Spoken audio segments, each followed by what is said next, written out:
Tito Marengo tiene algo para contarnos esta mañana. Sí, sobre todo, digamos, a partir del contexto electoral que estamos viviendo y que es lo que se está perfilando, digamos, como preocupaciones o como desafíos que se presentan para el próximo gobierno, ya sea en términos de los resultados que deja, digamos, la actual gestión y lo que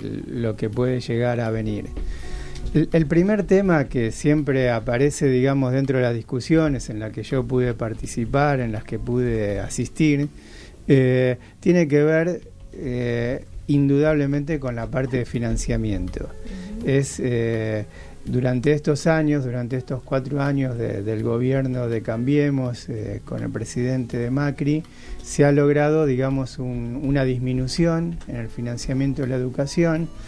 en relación a lo que es la inflación. O sea, en términos nominales, efectivamente hubo más dinero, pero nunca ese dinero alcanzó, digamos, en términos de lo que fue la inflación, con lo cual siempre en relación, digamos, a lo que es lo que dice la Ley de Educación Nacional, lo que dice la Ley de Financiamiento Educativo, ya a esta altura, durante estos 4 años, se invirtió menos del 6% de educación, ahora estaríamos alrededor del 5%, algo que sí se había alcanzado en los años anteriores y que ahora se ve con bastante evidencia, digamos, ¿no? En la ciudad de Buenos Aires la declinación fue bastante significativa y viene arrastrada desde hace 12 años. O sea, la ciudad de Buenos Aires viene siendo desfinanciada en educación y en relaciones, digamos, en lo que son los presupuestos provinciales y el gasto en educación, se pasó alrededor de un 33-35% en la ciudad de Buenos Aires a menos del 20% a veces, durante estos 12 años de gobierno del PRO, digamos, que es el núcleo principal del apoyo del actual gobierno nacional. Entonces el tema del financiamiento es un tema importante, central, en donde se ha afectado los salarios docentes directamente, siempre medido en términos de lo que fue el proceso inflacionario. O sea, no es que nominalmente se dejó de ganar menos dinero, sino que se dejó de ganar menos dinero porque nunca se alcanzó a lo que fueron procesos inflacionarios, que hubo un apagón, acordémonos, ¿no? Un apagón informativo durante la primera etapa, que fue la primera gran devaluación, y después las inflaciones que hoy están llegando, digamos, a más del 50% de interanual, digamos. Tenemos una inflación de esas características. Ningún sueldo, por lo menos docente, alcanzó esa proporción. Ni siquiera han habido paritarias, digamos, en donde este tema se expusiera. Pero también afecta al financiamiento en la parte de infraestructura, también afecta al financiamiento en la parte de equipamiento, así que hay todo un tema así presentado en términos de financiamiento y que va a ser uno de los problemas más serios que va a tener que afrontar el próximo gobierno en términos de las restricciones presupuestarias que va a haber hacia adelante, en términos de también lo que es el endeudamiento. Valga decir, se endeudó mucho el país, pero nada fue a parar a la educación. Más bien todo lo contrario. Entonces la verdad que otros lados, claro, es por lo menos en educación es un gran contrasentido, digamos. Se fue por la cloaca. Claro, que no sabemos. se claro, fue volando, exacto, sí, es un tema, ¿no? La otra cuestión, bueno, y después aparecen diferentes temas, digamos, algunos transversales y otros por niveles. Si vamos a los niveles, el tema del nivel inicial y la atención de niños pequeños, digamos, desde 45 días, desde 3 años, es un tema que aparece como recurrente, y en la ciudad de Buenos Aires, siempre tomo esta referencia, siempre es recurrente el tema de la falta de vacantes, o sea, disminución de presupuesto, y recurrentemente durante estos 12 años hubo también falta de vacantes para la cobertura de las salas de nivel inicial. Lo que sucedió también a su vez fueron la creación de los centros de desarrollo infantil o del centro de primera infancia, que son por fuera del sistema educativo, por fuera del funcionamiento que uno espera, digamos, para sus hijos, en términos de la atención casi asistencial de esta población sin una cobertura en términos pedagógicos o en términos educativos. Este es un parte del problema de cómo conciliar ese sistema, esa cobertura y esa atención. ¿No? Fue como una tercerización del servicio de cuidado de los niños más pequeños, porque se asignaban las partidas a organizaciones civiles para que se ocuparan y por otro lado devaluando el servicio porque no hay docentes a cargo en la mayoría de los CPI, son cuidadoras. Uh-huh. ¿Sí? Sí, yo a eso lo denomino directamente una política cruel, porque las condiciones son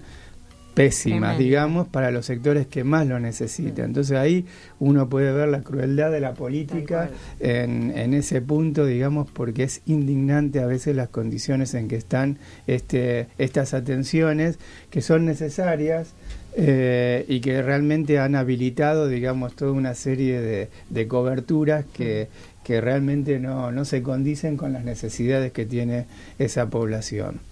La otra parte es la escuela secundaria. La escuela secundaria está tomando, digamos, mucha atención, se ha venido trabajando mucho tiempo alrededor de este tema, pero también, digamos,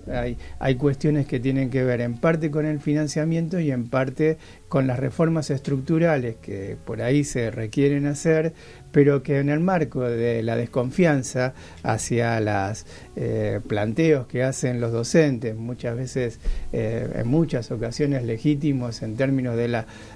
conservación del puesto de trabajo, en términos de lo que va a ser las distintas formas, digamos, que va tomando los proyectos de educación secundaria. Bueno, ¿en qué medida esto se puede realizar en el marco de una desconfianza hacia lo que los docentes dicen, lo que los docentes proponen, lo que los docentes piensan acerca de cómo tiene que ser la educación secundaria? En ese marco de desconfianza, cualquier reforma se torna inviable o por lo menos resistida. En la ciudad de Buenos Aires lo que sucedió, entre otras cosas, que la nueva escuela secundaria, que era el proyecto nacional acordado en el Consejo Federal de Educación, de aplicación vinculante en todas las jurisdicciones, fue demorando hasta que llegó un momento en que se bajaron directamente los textos curriculares sin un trabajo previo, solamente como una información, en donde obviamente, digamos, lo que sucedió fue un movimiento de resistencia a la aplicación de algo que podría haber sido trabajado de otra manera y aplicado de mejor forma, cuando en realidad lo único que se hizo fue directamente bajar la información como si fuera una decisión de nación, digamos, en donde la ciudad de Buenos Aires no tuvo nada que ver, ¿no? Y esto la verdad que generó mucha resistencia, sobre todo parte más de los docentes y de los alumnos que veían, digamos, una vez más reformada su escuela secundaria. Ahora lo que está en ejecución en la ciudad de Buenos Aires es la secundaria del futuro, la escuela que queremos, depende de las denominaciones que se hagan al respecto, y a partir de esas iniciativas, digamos, se genera una reforma de la reforma de la reforma, con lo cual no sabemos muy bien en dónde vamos a estar parados con respecto a lo que va a ser el gobierno que se inaugura a partir del 10 de diciembre a nivel de la ciudad de Buenos Aires, ¿no? Si es que sigue, digamos, la misma política por delante. Y después, bueno, algunos otros temas. El otro tema es la formación docente. La formación docente es un tema de atención significativa debido a la falta de financiamiento, que eso ya es más extendido, digamos, y también a una visión acerca de la formación docente, acerca de su mala calidad, de lo mal que forman los docentes. Nuevamente la acusación hacia lo que sucede dentro de los institutos de formación docente en sus distintas vertientes, y en particular, digamos, un lugar de atención que es la formación docente en el área artística, por ejemplo, que es parte, digamos, de la formación docente y que está siendo muy cuestionada, muy puesta en justamente en interrogantes, y además con la creación de lo que va a ser la Unicaba, que todavía no termina de ser un proyecto presentado y consistente en términos ni institucionales ni en términos de propuesta para la ciudadanía, con lo cual en esta